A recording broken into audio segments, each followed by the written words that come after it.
जय श्री कृष्ण प्यारे साथियों। श्रीमद् भगवद गीता जी अध्याय 8 श्लोक संख्या 28 वेदेषु यज्ञेषु तपैषु चैव दानेषु यत् पुण्यफलं प्रदिष्टम् अत्येति तत्समिदं विदित्वा योगी परं स्थानमुपैति चाध्यम्। बहुत ही हर्ष का विषय है प्यारे भाइयों और बहनों। आज ये यात्रा आ पहुंची है 8वें अध्याय के अंतिम श्लोक की ओर। भगवान श्री कृष्ण कहते हैं कि हे अर्जुन, जितने भी अच्छे और विशेष कर्म बतलाए गए हैं उन कर्मों में वेद का पढ़ना, यज्ञों का करना, तप करना और दान आदि करना शामिल होता है। इन सबको विशेष कर्म कहा जाता है, अच्छे कर्म कहा जाता है। और इन सब कर्मों को करने से जो पुण्य फल प्राप्त होते हैं, भगवान कहते हैं अतः सब लोग इन कार्यों को करते हैं। परंतु जो योगी होता है, सच्चा साधक होता है और जो परमेश्वर को तत्व से जान लेता है, जो इस रहस्य को समझ लेता है और भगवान को जान लेता है, तो भगवान कहते हैं वो इन सब कार्यों का भी उल्लंघन कर जाता है। अर्थात उसे इन सब कार्यों को करने की कतई कोई भी आवश्यकता नहीं है, किसे जिसने परमपिता परमेश्वर को तत्व से जान लिया है। पर साथियों, ऐसा साधक कोई विरला ही होता है।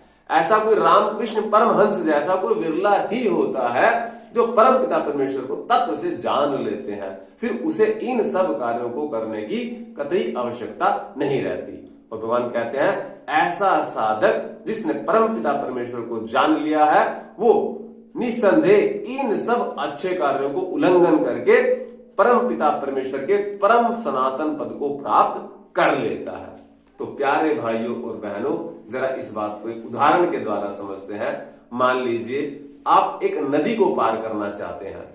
अब नदी को पार करने के लिए आपको एक नौका की आवश्यकता है। तो साथियों, जब आपने नौका की सहायता से नदी को पार कर लिया, तो नदी को पार करने के बाद आपको नौका को छोड़ना पड़ता है।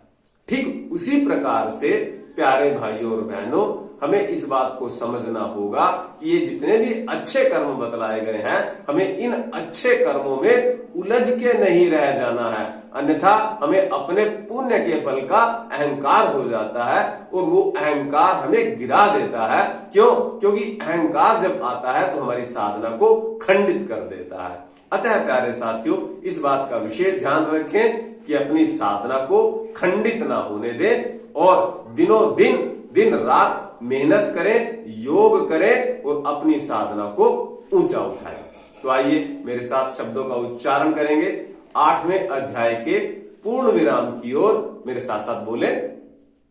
ओम तत्सदिति श्रीमद् भगवद गीता सुपनिषत्सु ब्रह्म विद्यायां योग शास्त्रे श्री कृष्ण अर्जुन संवादे अक्षर ब्रह्म योगो नाम 8मो अध्याय।